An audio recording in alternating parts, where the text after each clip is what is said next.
Welcome to Scandal Water, where the tea is hot and the conversation lively. Your hosts, Candy And Ashley, will discuss a peculiar story somehow related to the entertainment industry. This podcast might not change the world, but it just might satisfy your thirst for an intriguing tale.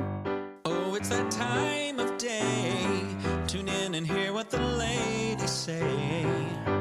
It's time to bend your ear when the silver screen appears. Stories about the stage and screen and everything in between. So come on and join the fun. The curtain opens in 3, 2, 1. Hello, Ashley. hello.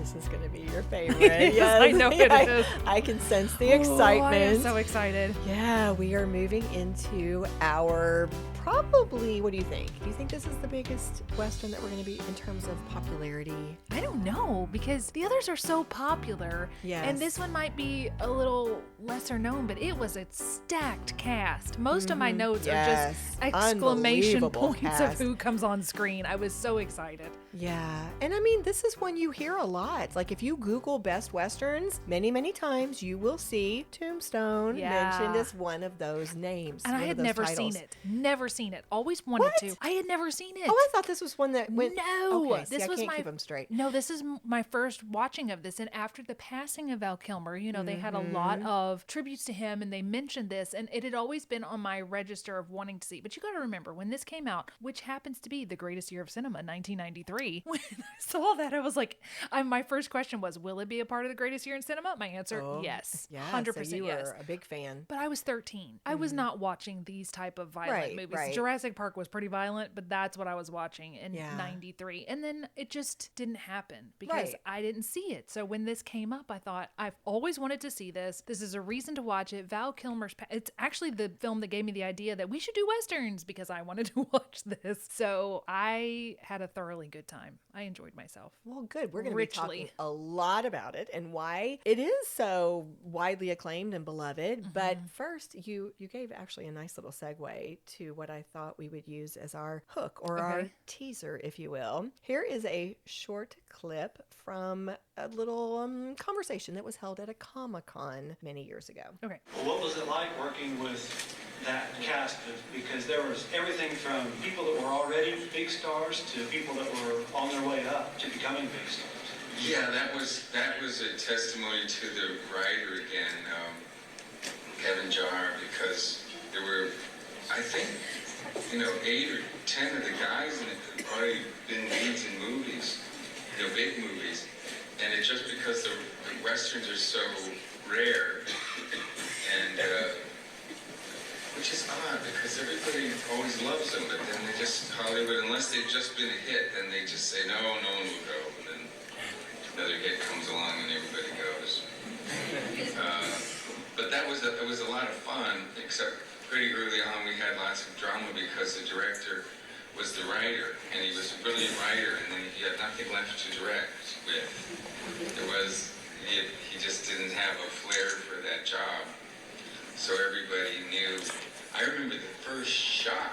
I was on a horse with Kurt Russell, his writer. Name drop it. Name drop it. Marlon Brando. He wasn't in that movie. But I personally watched him eat a turkey one night.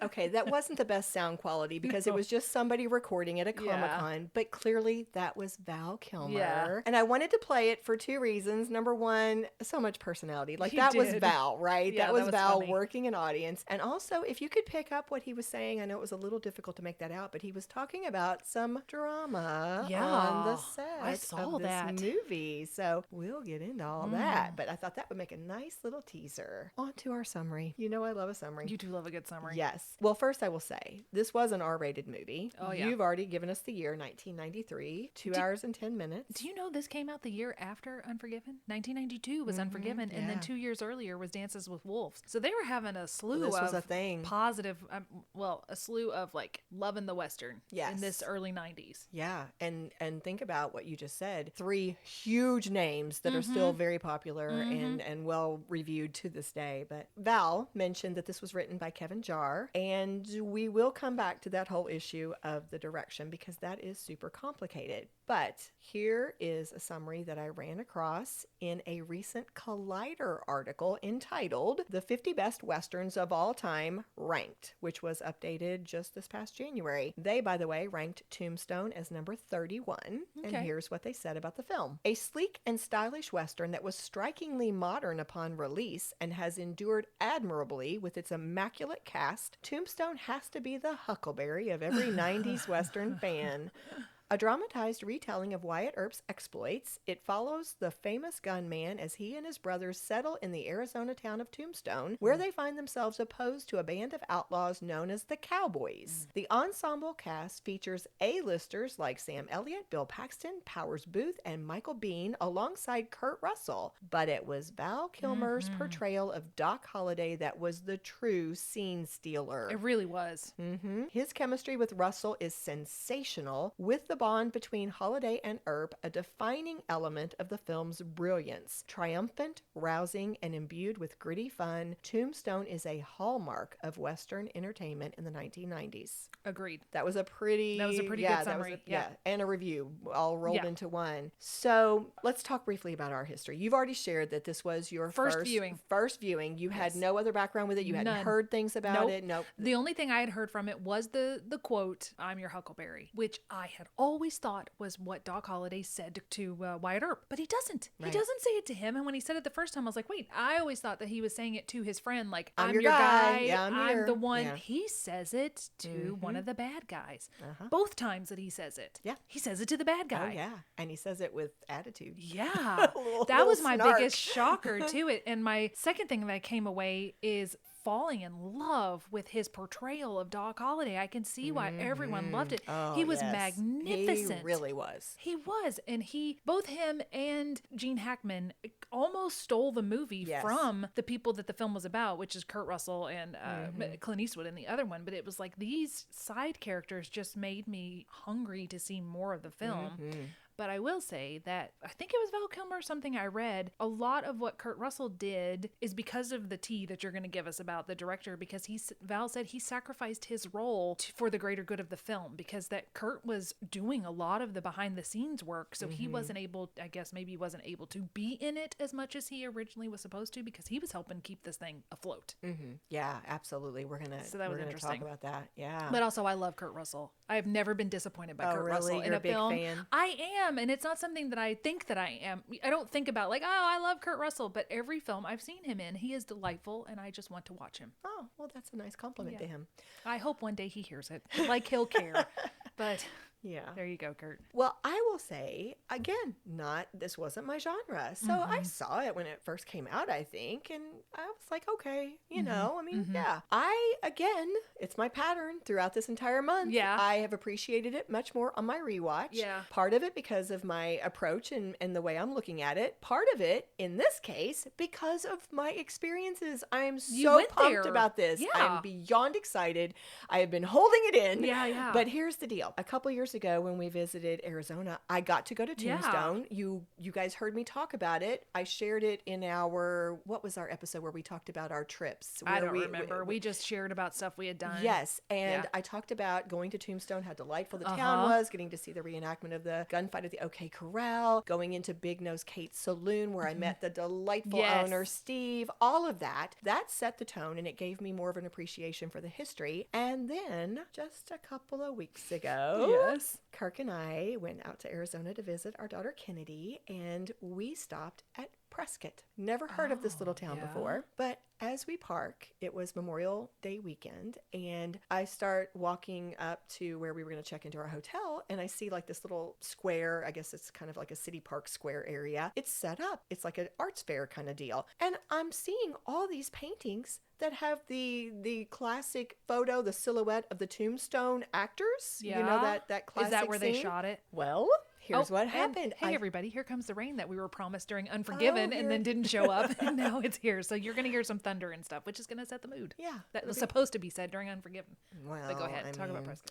But anyway, so I see that and I'm immediately like, look, Tombstone, Kirk, and I'm all excited. And then we go and we do our thing. And then a little later, we're in a shop. And again, I'm seeing Tombstone Now, had t-shirts. you watched it by the time you went there? Yes. Okay, you had. Okay. Yes. And so I'm seeing Tombstone pictures and things everywhere, like on t-shirts and stuff. And so finally I turn to this shop owner and I say, can I ask, what is the excitement about the movie Tombstone here? Is it because of the city not being that far away, or is there some kind of a connection to Prescott? Mm-hmm. And she goes, oh. She says, oh, honey. Oh, yes. Let She's me like, tell you. mm-hmm. Whole connection. Really? Oh, yes. To the point to where she says, and this restaurant / saloon just over, 2 doors down from where we are, it has a whole history as well. So we end up going to the Palace. And here is what is written on their menu. It's like in the center of their menu. The Palace is the crown jewel of Prescott's historic Whiskey Row and Arizona's oldest frontier saloon. In the late 1870s, Wyatt Earp,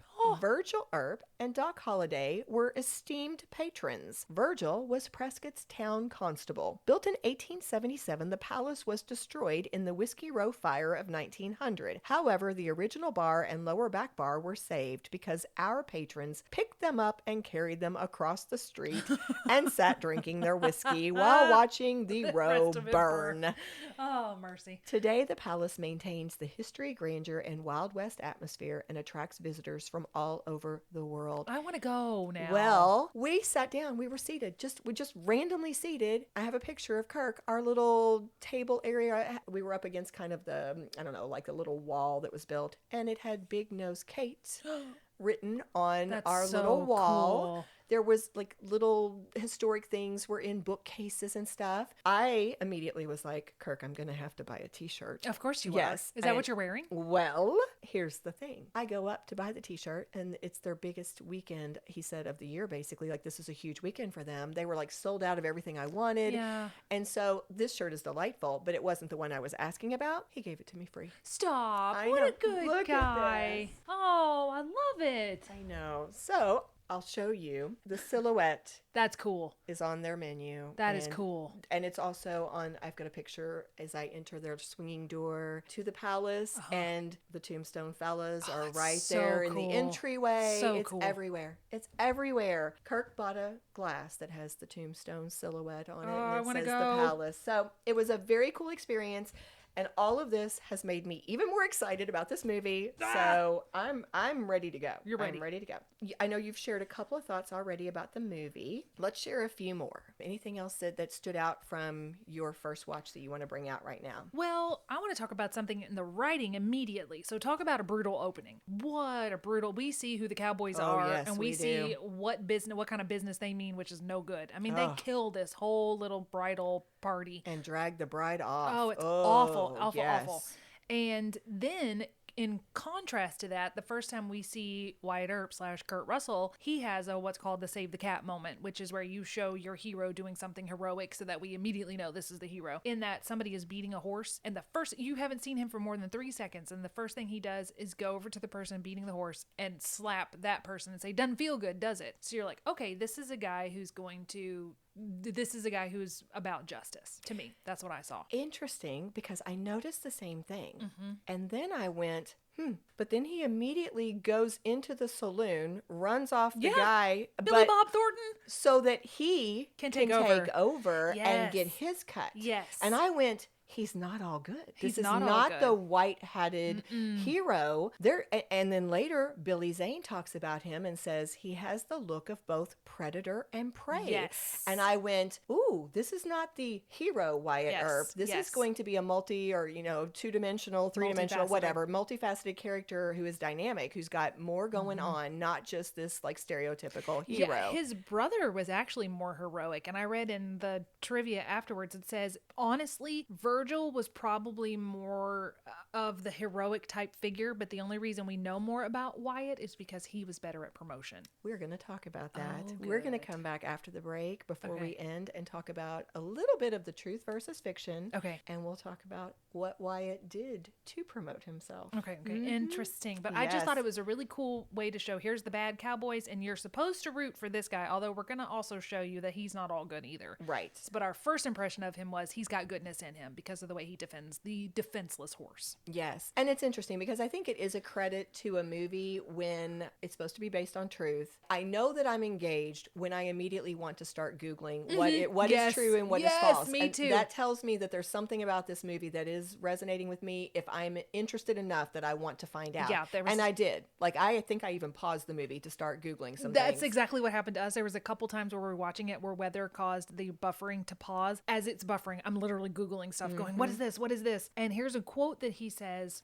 shortly after the horse incident, which kind of points to what you're talking about. The guy says something about, you have a guilty conscience, you should do good. He's like, I already have a guilty conscience. I might as well have the money too. So this is just showing you he is giving up this other life, but he is mostly out for himself at this point in the film. He's Yep. just wanting to make a buck and settle down with his brothers. They're finally together again. I also thought it was a really sweet moment where he says, like, don't say anything. Just look in this reflection. Look at all of us here together.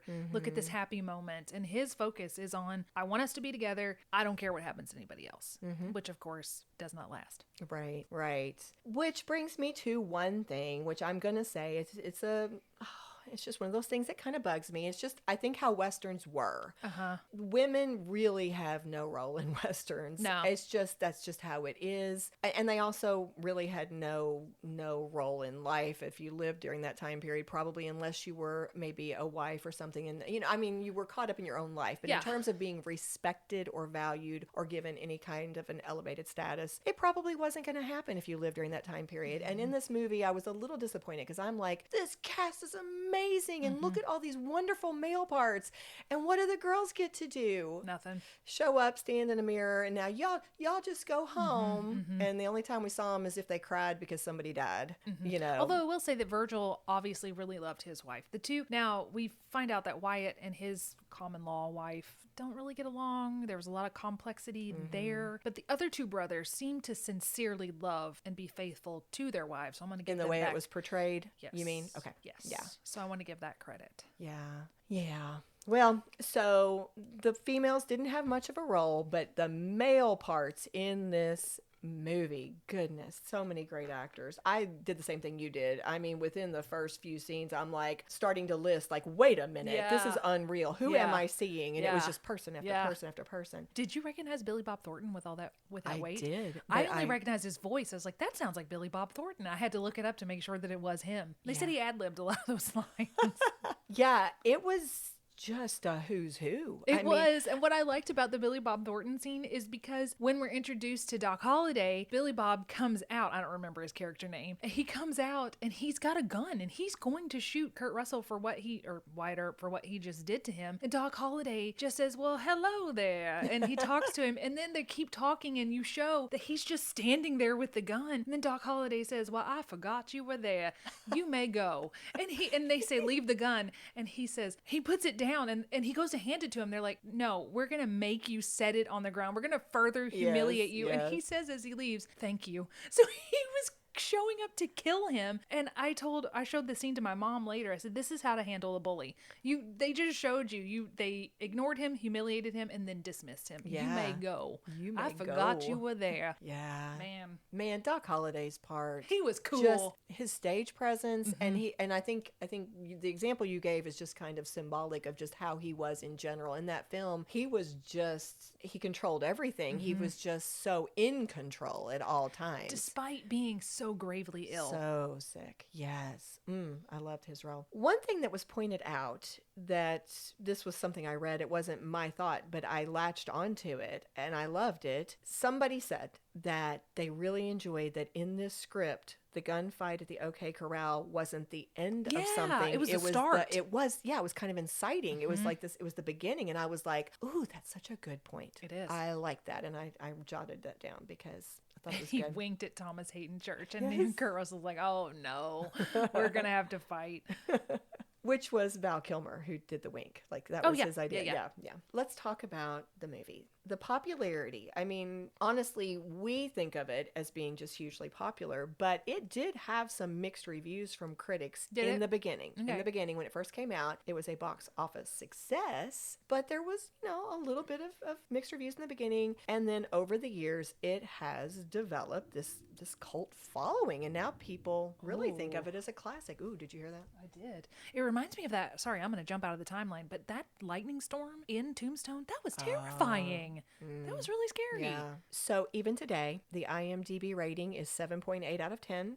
Rotten Tomatoes, on there, it has a 76% approval rating from critics, but a 93% from the audience. So I think that says something. It does. Yeah. Little side note. You and I brought this up, I think it was back during Armageddon. Okay. We discussed that occurrence that happens in Hollywood every now and then, and actually happened, I think, more so back in the day, but where two studios would put out competing movies, and that happened. Yes, it we did. had similar movies that were coming out at the same time when Tombstone was coming out. Do you remember the other Western that was Wyatt competing? Earp by Kevin Costner. And they said he Absolutely. rented all the costumes. But Kurt Russell said it actually worked in their favor because they went and got something that was more authentic, which was wool, which they were not happy with because it was so hot. So torturous. Yeah, that came from a book by John Farkas called The Making of Tombstone, Behind the Scenes of the Classic Modern Western. And he gave some other examples of how Kevin Costner was taking that competition very seriously. Like Kurt Russell felt like Kevin Costner was actually maybe using his influence to try to sabotage Tombstone a bit. Oh, come on, Kevin. Kurt is quoted as saying Costner had shut down all avenues of release for the picture except Disney. He was powerful enough at that time. So it Probably went, right it went after beyond the Dances with costumes. Wolves. Yeah. Okay.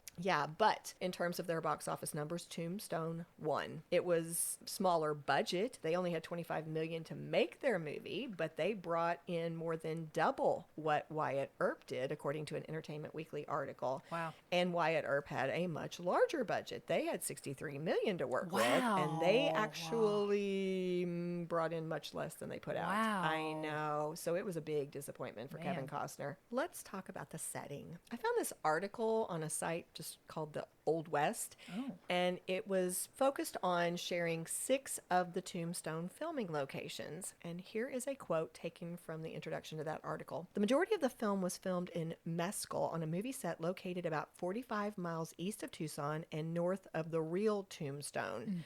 What they said was that a crew built or updated more than 80 structures to try to create this Old West town that at the time of the movie, it was supposed to have been a boom town. So they needed to show it in kind of that transitionary period. Yeah. So to do that, they purposely included things like some tents or some buildings that were still under construction to give you that idea of the fact that this is a growing town. Yeah. A lot of the street scenes were shot there, such as the famous scenes where Doc and the Earp brothers head toward the OK Corral. Now, at the time of filming, an Old West movie studio called Old Tucson Studios actually owned both Mescal and this other location west of Tucson. So some of the scenes like the massacre that happens as the wedding party exits, some of those occurred at the Old Tucson Studios. They had other locations they used as well, but basically this was all filmed in Arizona, which is part of how they made it look so authentic, but it also meant dealing with incredible heat. Yeah. Different sources will say it got up to 110 degrees in the shade or even higher.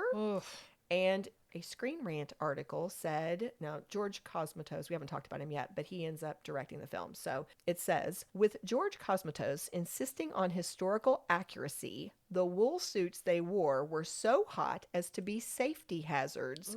The constant sweating of Doc Holliday in Tombstone is as much from Val Kilmer figuratively dying in the sweltering sun as it was from Doc literally dying of consumption. Interesting. To go So back that to the point you was brought a up a lot minute of ago. sweat. Yeah, absolutely. About that director thing. That's the tea. Yeah.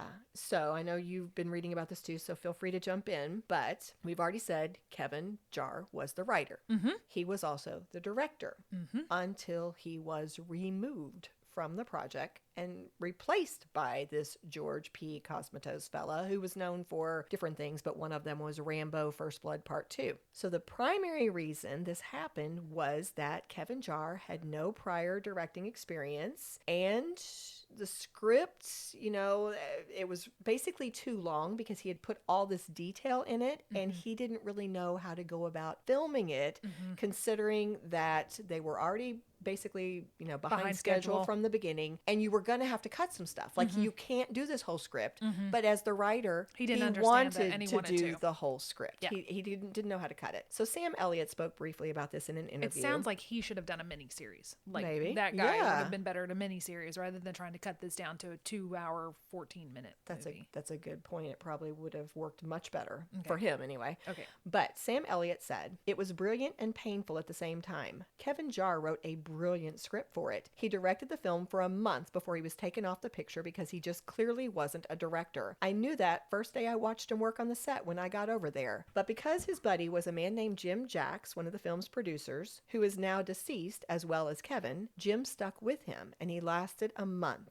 And then they replaced him with George Cosmatos. Kurt was right there on top of it. He was orchestrating a lot of it. He held it together after Kevin got taken off of it." And Val Kilmer agrees with the way Sam Elliott recalled this. I'm going to play a short clip from an interview Val did with Tom Green. I think it was way back in 2006, where he shares a little bit of that same information, but then he also goes on to tell how replacing the director impacted the cast and crew. Okay. You nailed Doc Holliday.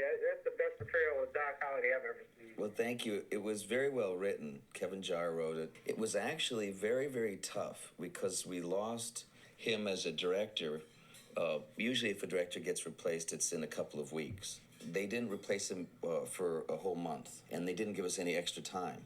So the replacement director came in and flew in on Friday night, reading the script on the plane from LA, couple hours flight to Tucson, met casts, fired people, hired people, and went on a recce exploring the sets and the locations on Sunday and started shooting Monday morning. So his preparation, and he wasn't really, I love him, he's passed on now, George Cosmatos, but he wasn't a big reader, he was a shooter. So it was really dramatic to have a guy who didn't quite really get the story come in to actually make that movie. There was only a couple minutes left that Kevin actually filmed. But the experience of it, my memories are really just all wrapped up with Kurt Russell, who is an unbelievably wonderful guy. Many, many nights we'd work so late on the script as editors or writers. So you, Kurt Russell, the writers would all sit down? And They brought in a writer to fix things, but Kurt and I really knew the story. Yeah. And the director didn't have time, or I'm sure he could have, but just didn't have time he had no way to know what we should keep and what we should lose, because we needed to cut things. And then we had to switch scenes around. And by the time we were done, over 100 people quit or got fired off of that crew. Oh, any thoughts before we talk about that more? Well, that's shocking that over 100. There's several things going on here. So this fella, the new fella, came in and he had no time to prepare. Seems like about 2 days between like Friday to Monday. It's a completely new person. He's not a reader, right? So he I was doesn't. like, what? He doesn't really know the scope of the story. He's just here to shoot it. And then you've got the actors who are the ones that are kind of editing the script and helping to rewrite the script because they know the story. And then all the people who got fired or quit. And you're starting over from scratch with people who are coming in not knowing. So they totally started over. They have a month of work. I think I heard him say there was only a couple minutes minutes they could use from what Kevin had done is how out it of a sounded whole to me. month. Yeah. I mean, but it actually gets worse. Whoa. So you heard Val talk about the number of people who quit. According to a few of the Tombstone actors, Michael Biehn being one of them, part of the reason was because of the abrasiveness of the new director. Oh. Michael, by the way, is the one who played the role of Johnny Ringo. He said that George Cosmatos would be polite and respectful to the people he thought were important, such as the lead actors, but then just absolutely dismissive and rude to people he That's thought not were, cool. I know. Like if you were an extra or some of the crew members he didn't value as much, terrible. Oh. So not only were they playing catch up with their shooting schedule, they still haven't cut what they need to cut. And then here's this tension because of this abrasive personality. And yet there's more. Oh my okay, goodness. remember we said the script is too long. Val told us Kurt and Val ended up doing a lot of the cutting and the revision work. Well, some of the people involved with the film have actually expressed their disappointment at the way it was revised and edited. Oh, really? Yes, because now this is a couple different people who said things that, this was not just one person's perspective, but a few of the people involved said things like a lot of the significant pieces of dialogue went to Kurt or Val. Oftentimes Val, like even Kurt sometimes would be like, "Oh, I'm too busy. I'm gonna let Val have this." Or certain things got lost. Some things might have gotten shifted to a different character, or their parts might have been Now, decreased a little bit. Are these people like Sam Elliott and Bill Paxton saying that? Or? Well, here is a quote from Sam Elliott. Okay. This was a while back. It might have been, I can't remember exactly when he said this. It might have been closer to the film's release. He said, "If I was given the screenplay as it is now, I'd have to pass on it. They took 29 pages out of it, eliminated the connective tissue, took the character development out."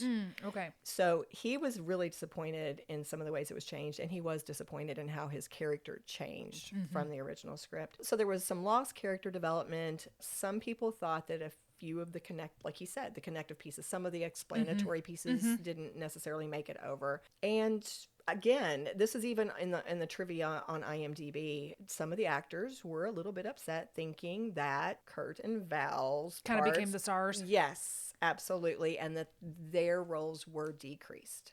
Yeah. Now, Val Kilmer is the biggest Kurt Russell fan ever. He has complimented him no end. Yeah. I'm going to throw in on this a little bit because I just had a thought about the others being upset that their part was taken down. I'm going to come at it from a writing perspective. We heard that the first fella, it was too much.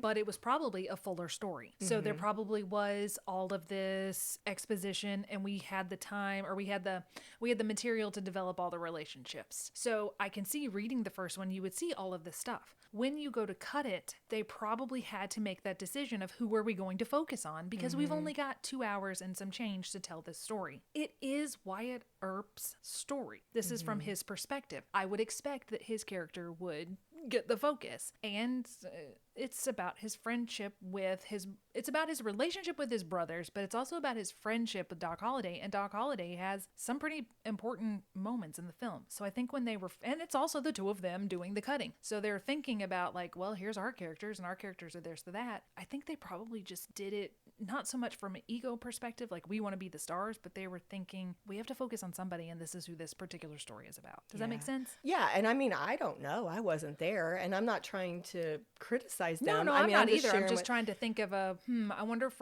yes, if I was Sam Elliott or Bill Paxton, yeah, my feelings would be super hurt, because I'd see the original and go, man, all this cool stuff was taken away from me. But it's one of those like... And they might have expected this is a story about the Earps. The brothers. And this should be about, like, maybe our part should be the central relationship. Because, I mean, honestly, that should, I mean, like, in life, that was a lot of motivation of what happened to his brothers at making Wyatt get so Who he was. upset. Right. But I can also see where Kurt and Val have this connection. He's seeing that Val is magnetic on the screen. And as a fellow actor and a director himself, he's probably going, whoa, let me capitalize on this. This is where the money is. So instead of turning into the Earp show, some people literally said it was kind of the Kurt and Val show. But I enjoyed it. Yeah.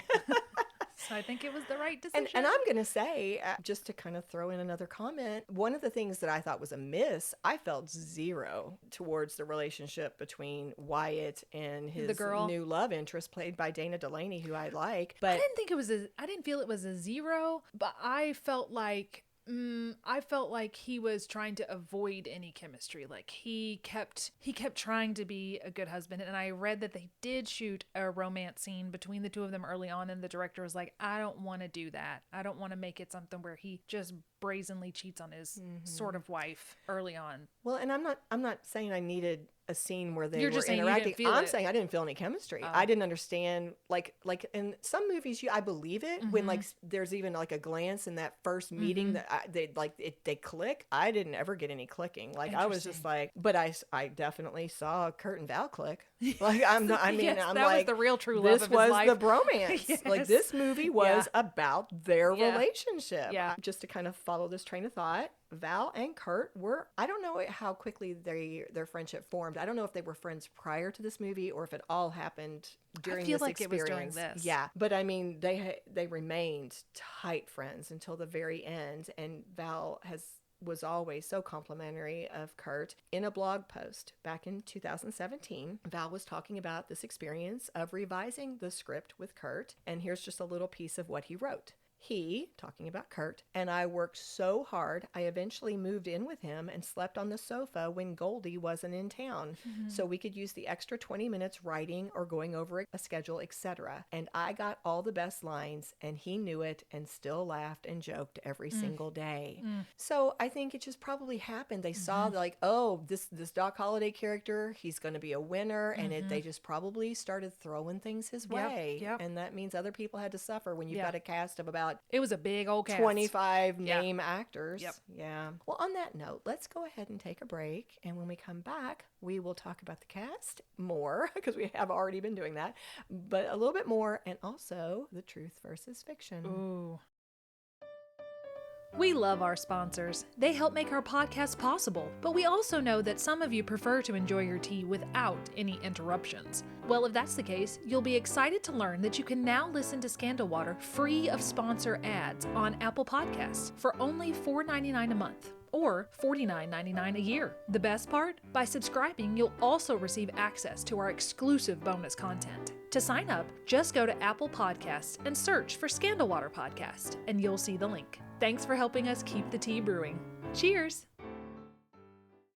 And we are back. So I think we've said this about 20 times. This cast was was unbelievable. amazing. Unbelievable. And I think it goes back to what Val said in that interview. I think we heard him say in that clip that there aren't that many good Westerns that come along. And back in the 90s when this was happening, I'm sure the case was the same then. And he said when a good one comes along, strong actors will jump at it. Now, the writer, Kevin Jarre, he is also credited for having a great deal to do with getting this amazing cast together. I obviously have not gotten to read that book myself, but I did see a book review, and here is a little excerpt from that book review taken from history.net where it speaks about this point. Ashley, do you mind reading that? Oh, sure. Okay, here is the review. Jarre's casting preferences are a revelation. Much as we love Kurt Russell as Wyatt Earp, he wasn't Jarre's first choice. Ironically, Jarre originally wanted Costner for the part, but the star was planning his own pay-per-view series on Earp and turned him down. See, there you go. This guy should have done a series. That's my commentary.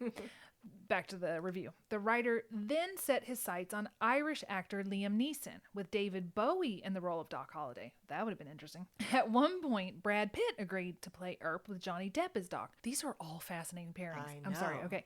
Until Pitt's agent at CAA advised him to drop it. A flood of other possibles followed, including Michael Douglas and Jeremy Irons. According to Farkas, the author of the book, Richard Gere so, quote, desperately wanted to play Wyatt that he just about pestered Jarre to death, end quote. And so it went with the other roles as well. It's safe to say that no one could have played the charming, psychopathic Curly Bill better than the late Powers Booth. Boy, that's true. But Jarre's original choice was Tommy Lee Jones. Oh, Right? man. Well, I don't know how I feel. I just might have just exploded with happiness. It had been Tommy Lee.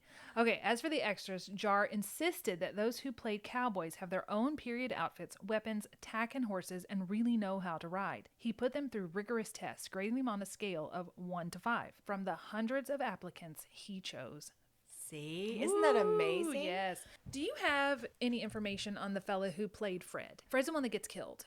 the one that kind of starts it, Powers Booth, the crazy one, the crazy no. Richard. I don't think so. Okay, so as you're getting prep for the next section, I want to mention the guy who played Fred, who was killed by, I assume this is Powers Booth, the crazy one in the red shirt, the crazy cowboy, where he gets high, I guess, in an opium den, and he accidentally kills him. Oh, I know what you're talking about now. Yes. I'm with you. Yes, I know what you're going to say. So I got the feeling that he accidentally killed him because when he did it, he's like, Fred. And I knew poor Fred was going to die as soon as that awful sheriff sent him out to deal with him. I'm like, this man is shooting up the town and you're telling him to go take care of this. You're killing him. You're sending him to his death, which he did. That was Harry Carey Jr., whose dad, Harry Carey, was in a lot of Westerns in the early days of Westerns. I saw that. Isn't that cool? That is very cool. I'm ashamed to admit I didn't understand the significance of Harry Carey, so I didn't even make that note, but I saw it, and now I appreciate it more. Right, and it is true to life because that really did happen. Well, not to Harry Carey, but the character of Fred was really killed by this person, and while he didn't die immediately as in the film, he died a couple days later, and the reason they say in the film that the guy in the red shirt was not, I can't remember his name, but the crazy man, he was not prosecuted because there was no witnesses. Well, that's not true. Fred gave testimony that says it was an accident. He was trying to give me his gun and it went off. Yeah. And that is what led to his death. So that's why he wasn't prosecuted. And they said that the crazy guy really did admire And I think Fred. that is Curly Bill. I think that's, That's his name. very nice. Crazy I like that Bill's more story. likely, not Curly Bill.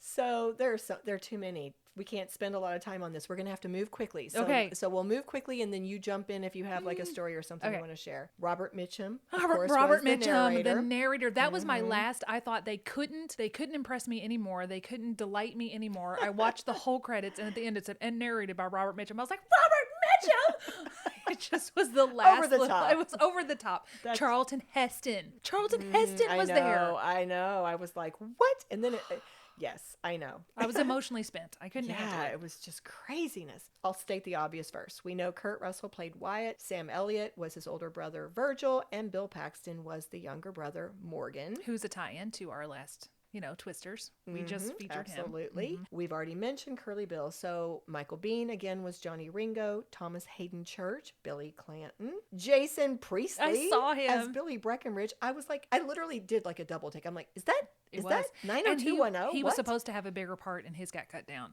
Which is why he has higher billing, because you go, Jason Priestley, why does he have such high billing? He was supposed got to have cut down. Yep. Yeah. We've already said Billy Bob Thornton played Johnny Tyler. John Corbett, did you see him? I did. I was like, oh, yes. Dana Delaney Yep. was the love interest of Wyatt Earp.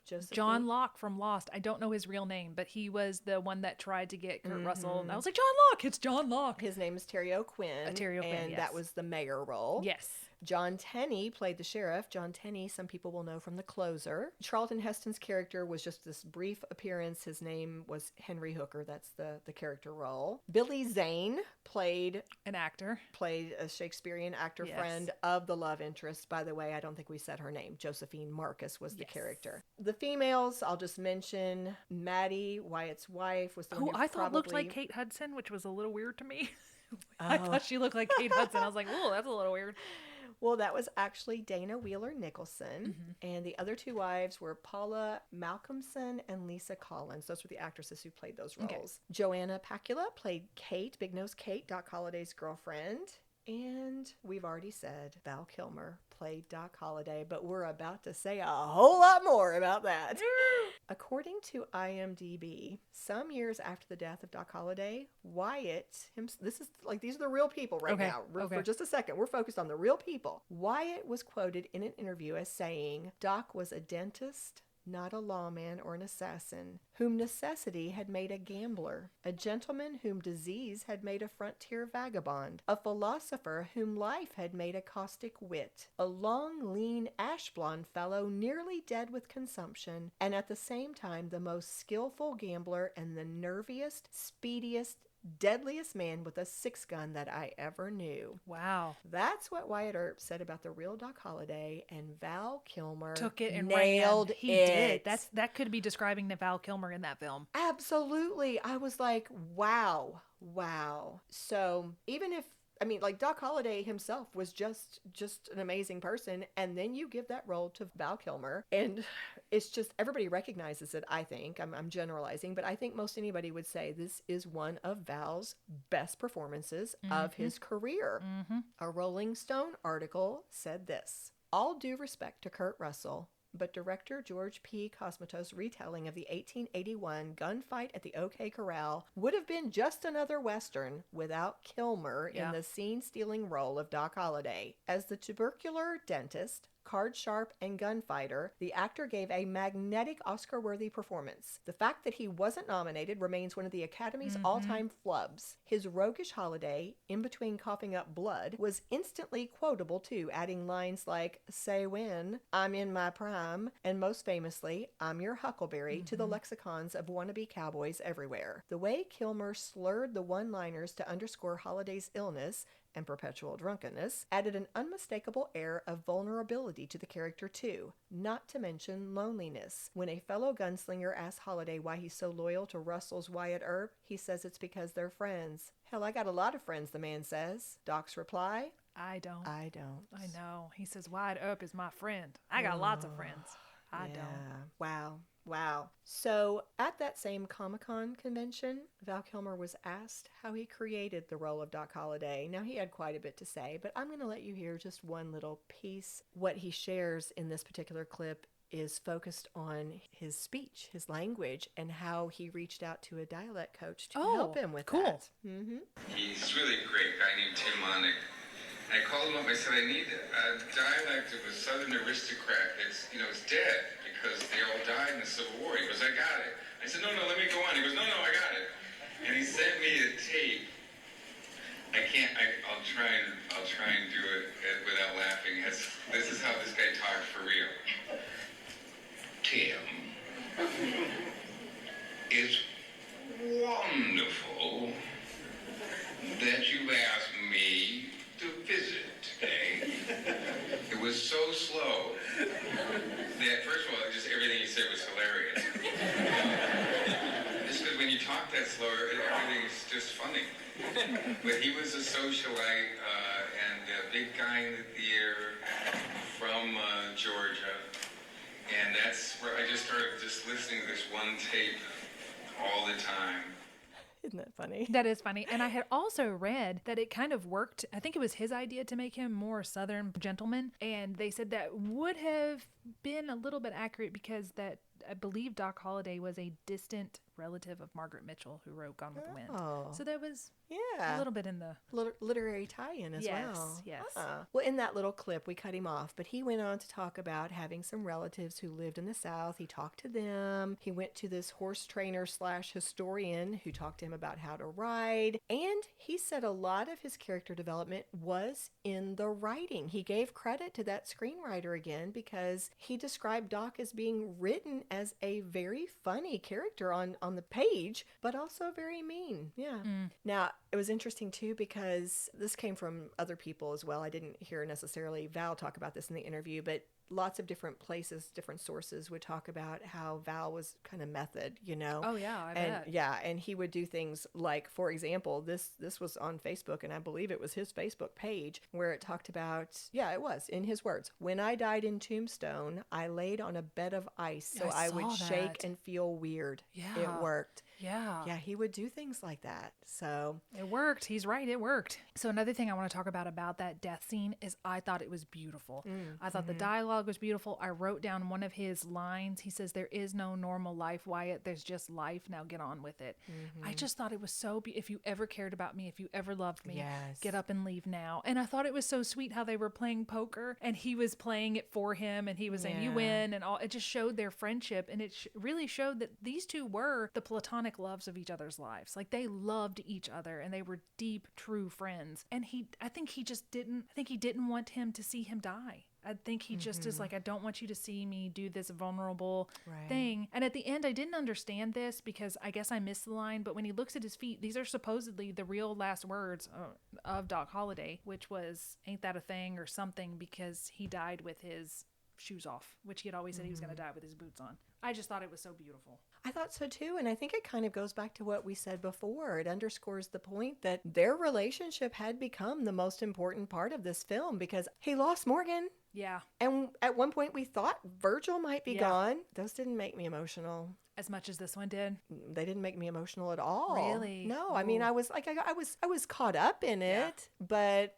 it was actually just the part with Doc Holliday that made me really kind of feel it. You know? Did you get emotional when Morgan and Virgil were attacked? I did a little bit because I had read that Morgan's actual last words were the last words they have him say in there, which is, I don't see a thing, because they had a pact with each other that if one of them was close to death, they would let them know if they saw the light or anything. And that was just really sad. That It he was said, sad. I don't see anything. And him screaming on the Yeah. table. I mean, that was impactful. It But I guess was. I wasn't sad so much as I was just like affected. Yeah, I mean, I don't want it to sound like I might. no, I like know. yeah, I mean, I was touched by it. Well, it was definitely impactful, but I mean, in terms of like feeling teary, it wasn't those scenes. You know. Very true. So let's talk more about Val. Sadly, as we all know, he passed away just this past April 1st, of pneumonia. And I mean, what a loss. He was only 65 years old. That's so young. I know. Born in 1959. Just to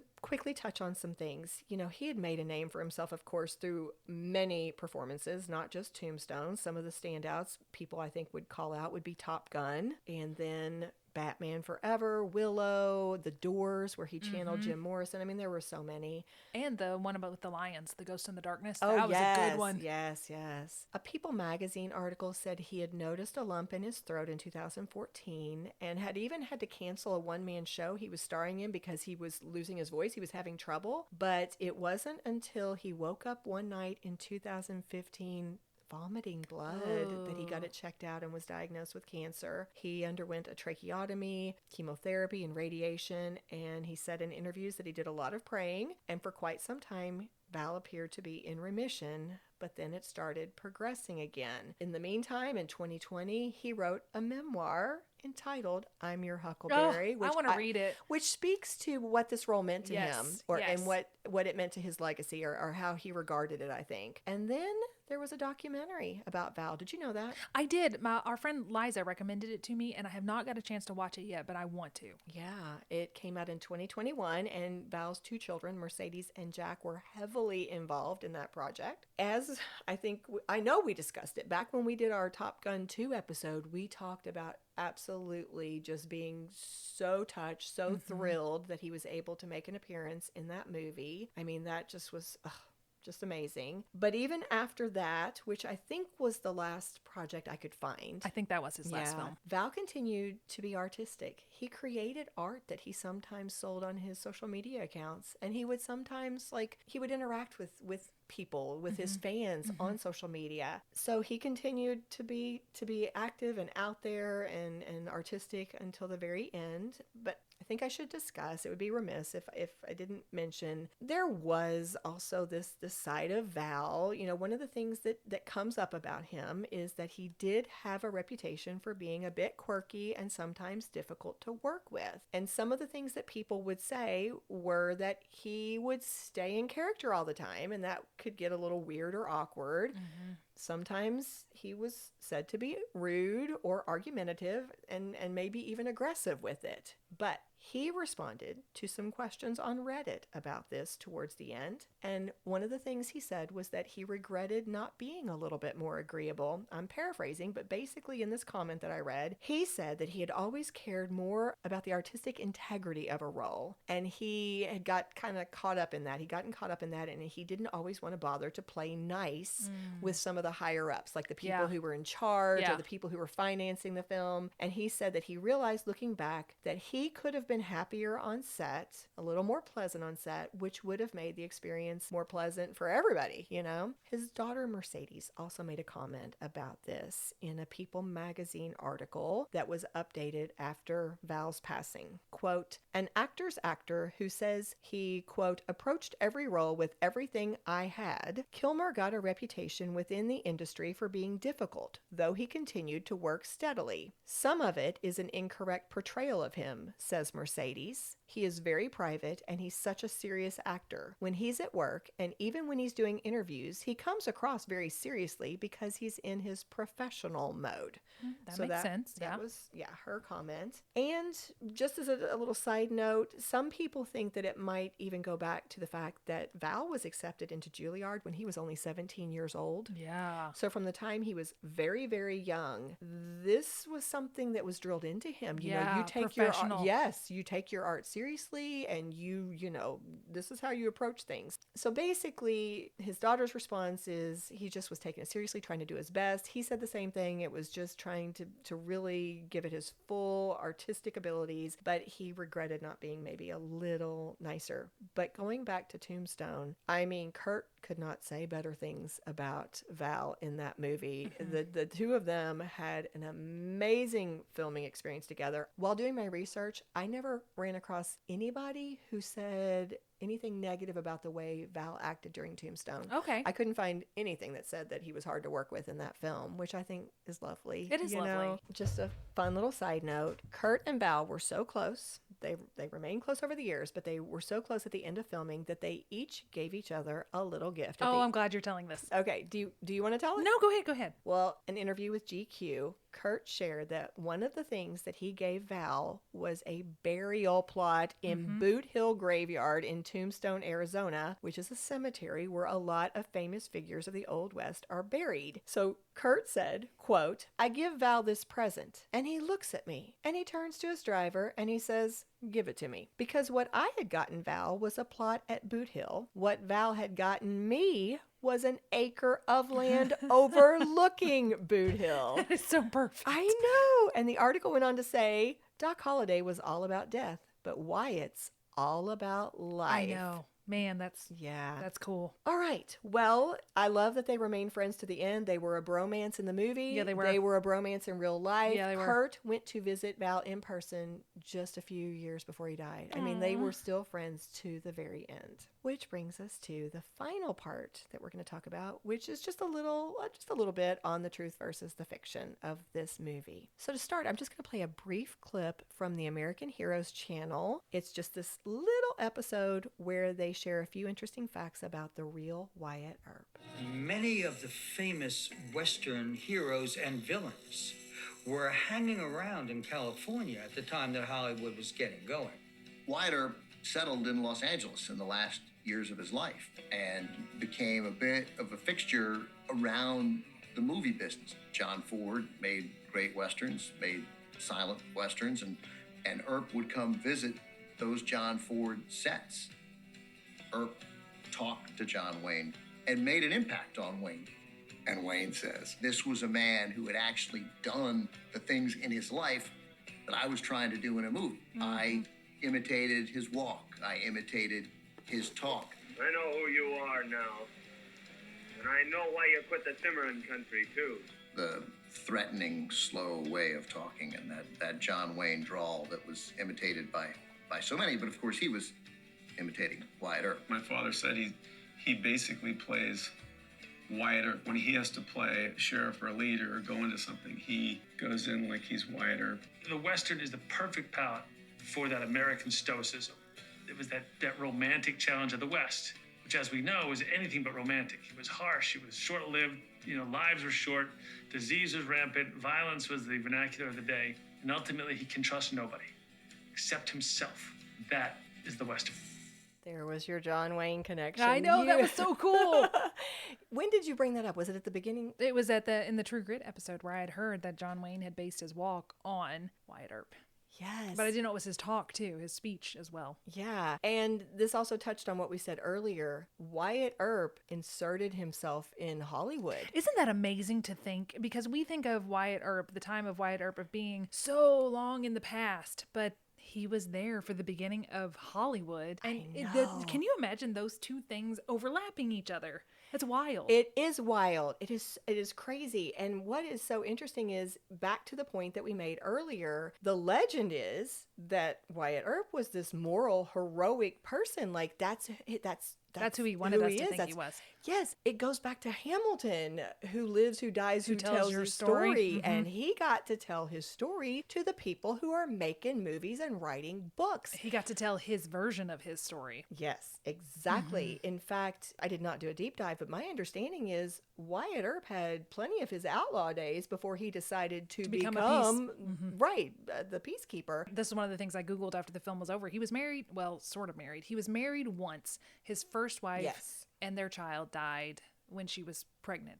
She passed away about a year into their marriage. Well, then he meets up with Maddie, and they don't ever really get married. And then Josephine, his third wife, is another common law wife, but he's with Josephine for 47 years. True. Yeah, he was devoted to her. But this was a man, like, you know, they kind of romanticized him a little bit, but he was not this, as we've said 10 times now, he was not this white-hatted hero. Yeah, he was an interesting fella who got to tell his story in such a way that John Wayne decided to model after him. Yeah. We've already said Doc Holliday really was a doctor. He was a dentist. He did have TB or consumption, and he went west following doctor's orders because, you know, the drier air would be better for him. And they actually told him to drink whiskey. It would be medicinal. So I kind of got that impression. It felt like to me that he wasn't drinking because he was a drunk. It felt like it was medicinally. The way he was drinking little sips of it, it just felt like in the little cup. I don't know. I just got that impression that this was for medicine, not for fun. Yeah. So there were so many things that were accurate. You've brought up several things that were accurate, but there were some changes. So, for example, I'm just going to name a few. Virgil and Morgan were not shot in the same night. There were a couple of months between those incidents in real life. Both the IMDb trivia notes and an article that was posted on the National Park Service site say that Doc Holliday did not kill Johnny Ringo. He was actually found on July 14th of 1882 with Johnny Ringo's body was found lying against the trunk of a large tree in Arizona territory. A neighboring property owner had heard a single gunshot on the afternoon of July 13th, and then, of course, they discovered his body the following day. But can I say that scene between the two of them was magnificent because when he shows up, I was like, that's Doc. I know it's Doc. And it was him. And it was interesting because I think Doc Holliday was the only person Johnny Ringo was scared of because he recognized in him, they're like two sides of the same coin. And Doc Holliday is as crazy as Johnny Ringo. And I think he knew this is a worthy adversary. And I thought it was also interesting the conversation that he had that Doc Holliday has with Wyatt Earp, where Wyatt says, I can't beat him, can I? And he tells him why he is this way. And it's like he understands him. He's like, no, you can't. So that's why I was like, Doc's gonna go. To follow that rabbit trail just a little further, back when Johnny Ringo and Doc had their little encounter where Johnny does all the flipping with the pistol and then he does it with the cup. I was like, brilliant. It's a way to diffuse the situation and at the get same him out time there. also show humiliate him because it was a little like in your face. Well, to go just a bit further with this, Johnny Ringo's feet were wrapped in strips of cloth torn from his undershirt, probably because his horse had gotten loose from its picket and bolted with his boots tied to the saddle. This is the speculation that was in this site. They say that is a method commonly used at that time to keep scorpions out of your boots. There was a bullet hole in his right temple and an exit wound at the back of his head. His revolver had one round expended and was found hanging by one finger in his hand. So this feels like it was self-done, do you think? Or do you think it was a setup? Interesting. Let's see. Oh, here we go. His horse was found 2 miles away with his boots still tied to the saddle. A coroner's inquest stated his cause of death as unknown, but supposed by gunshots. His body is buried near the base of the tree where it was discovered. Interesting. Well, I never even thought about it as self-inflicted. That's the first thing I thought of. As a murder. Interesting. Well, now I'm rethinking it. Okay. I don't know. All right. A different point. Based on the Netflix documentary Wyatt Earp and the Cowboy War, the incident that led to the gunfight at the OK Corral is not addressed in the movie at all. It actually had to do with Ike Clanton acting as an informant against one of the cowboy gang because, he took the informant gig because he was offered money. He didn't get paid, but then he got it into his head that Wyatt had told people that he was an informant, which caused him to make threats against the Earps. Interesting. And as for the gunfight itself, I mentioned this fella in our last episode. There is an Old West historian named Michael Grauer who has done several things talking about movie scenes and how authentic they are. One of them was the video clip that a piece of which I shared with you last time, but he's also done an interview that was published in Business Insider. But basically, he watched Tombstone's gunfight scene and he gave it a 6 out of 10. He said that the staging of it was amazing, but he did not think it truly represented all of the true circumstances. So in terms of authenticity, historically, it wasn't quite right. But in terms of a movie, it was cool. It was good. Yeah, it was good. That's where he landed on that. Armchair Psychologist. All right. Oh, this has been a long episode. It has. All right. So we are now at the armchair. Okay. This movie had quite a few obstacles working against it, as we discovered, and took a little criticism from some of the people involved. But on the other hand, has received unbelievable praise as well, and is beloved all these years later. So, what are your thoughts? Well, I have one thought that is not addressing your question, but it's one thing that the overall impression I had of the men during this film. I wrote, these Western men are more emotionally fragile than middle school mean girls. Because everything was solved with just like trigger violence. They had no ability to diplomatically resolve anything. It was just immediately, I'm mad at you, I'm going to shoot you. I was just like, everybody needs to just calm down. But back then they were just so, for lack of a better term, trigger happy. Nothing was solved with speaking. It was all just death, just kill. So anyway, that's that point.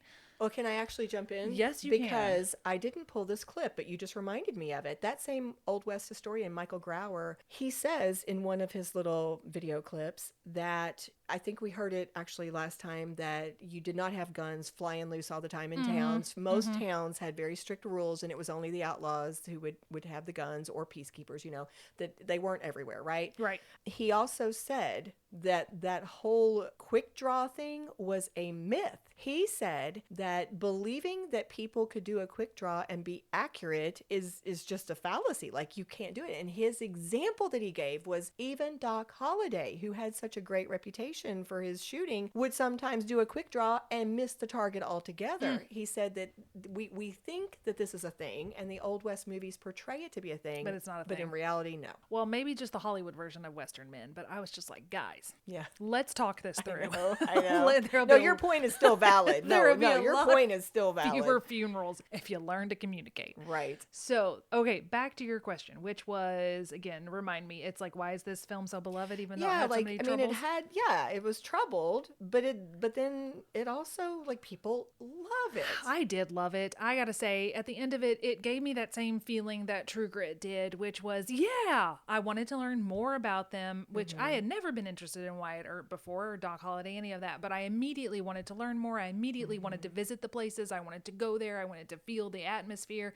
I don't know why. It just had that feeling, that vibe, that's what I want from a Western. Just that happy, and again, it's not a happy ending. I mean, tons of people died, so how can you say this was a feel-good movie? It just gave me that high that I look for in my Westerns or in my films, Yeah. I just loved it. I loved it. Yeah. I think I come back to Val again. He was so watchable. I loved his portrayal. I think that's the number one thing I loved about this movie was him. I honestly saw what some of the actors were saying. I saw where, like, again, I thought there were some connective pieces every now and then that didn't necessarily flow for me. One of them being the Wyatt-Josephine romance. It was just kind of But at the same time, I do think the development of the relationship between Wyatt and Doc, that's true. Was so powerful. I think the other thing I must have loved about it was the dialogue, because what I loved about True Grit was the clever lines. And Doc Holliday's lines were so clever, and I thought a lot of Kurt Russell's Wyatt Earp lines were very poetic or meaningful. There was just a lot of meaning there, where in Unforgiven, I don't remember a lot of the lines. I don't remember a lot of the dialogue. His was more about the overall message. So I think I enjoyed just the dialogue, and I guess that's because that's what I write. I like writing dialogue, so that's what I connected with, is I love this dialogue. You've said it very clearly. you liked being able to leave the movie feeling good, feeling uplifted. Like, you know, it turned out, well, even though Doc Holliday died. See, it's weird. Yeah. There's a lot of death, but it's still, I had that high feeling at the end of it. And I don't know how to explain it. Maybe somebody smarter than me can. Well, you know what? I mean, just for a second, we'll talk about this as filmmakers. Even the cinematography of Unforgiven was so dark and bleak. If you think about Tombstone, even though these men were in black, you think of colors, you think of, there is a brightness to it. Yeah, it was cool. That closing sequence where they're just walking toward the screen, just the music and them walking, I was like, this is so cool. This is so cool. Yeah. It was just cool. Which actually is probably part of it too, right? I mean, the characters in Unforgiven were all kind of tortured characters or things went wrong. And this one just did celebrate these manly, heroic men. I mean, it was just a celebration of these characters, right? It was just cool. He named his kid Wyatt. I mean, that's a big thing. I don't know if I would assume he named him after Wyatt Earp in this role. You know, Kurt Russell, Wyatt. Yeah. Interesting. That's what I assume. I hadn't even really thought about that. You can see how much this meant to him. Yeah. Absolutely. All right. Well, who do you want to cheers? I think we have to have a dual cheers. I think we have to give it to Kurt Russell and Val Kilmer. Yeah. I think the two of them are really the reason why we love this film. When you come down to it, it's the two of them and their bromance. Cheers to you guys. Cheers. If you love what we do, please rate and review our show or become a supporter through Buy Me a Coffee or Patreon. Whether a single gift or recurring monthly donation, your support is what allows us to keep the tea brewing. Subscribe on your favorite podcast app or the Scandal Water Podcast YouTube channel and follow us on Facebook, Instagram, and TikTok. Show notes are available at our website, scandalwaterpodcast.com, where you can also access the merch store and more. This episode was executive produced by Candy Thomas, that's me, and Ashley Raymer Brown, that's me.